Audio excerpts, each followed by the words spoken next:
Mimi nashukuru Waislamu wote. Mmekuwa tulivu, mmetuombea. Na vile mmoja imamu alisema, baada ya mwezi mkuu wa Ramadhani, tusiweze tena kurudia yale mabaya ambayo tulikuwa tunafanya.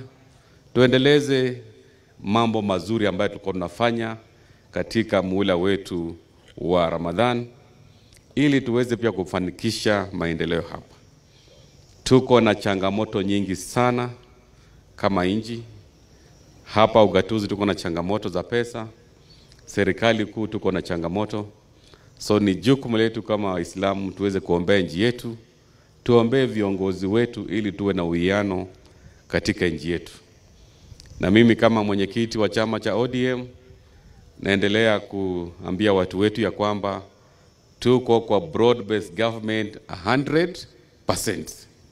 Tunaunga mkono shughuli ya Raila Amolo Odinga vile amejiunga na rais, na tumesema lazima tufanikishe maendeleo ya hapa Kakamega.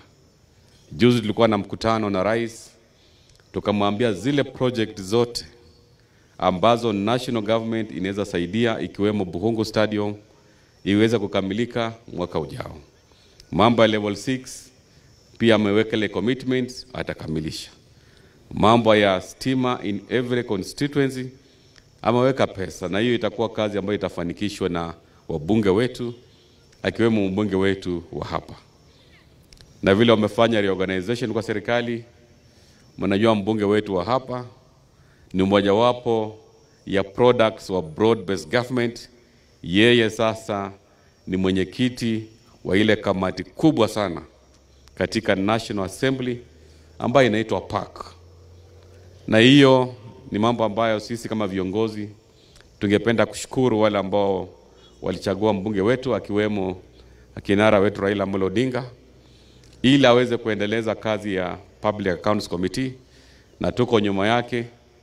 Ndiposa nikasema tusiwe na migawanyiko. We are serving the same people. We are supporting our members of parliament ambao wanatilia maslahi ya wananchi mbele na sio kutilia maslahi yao ya kibinafsi.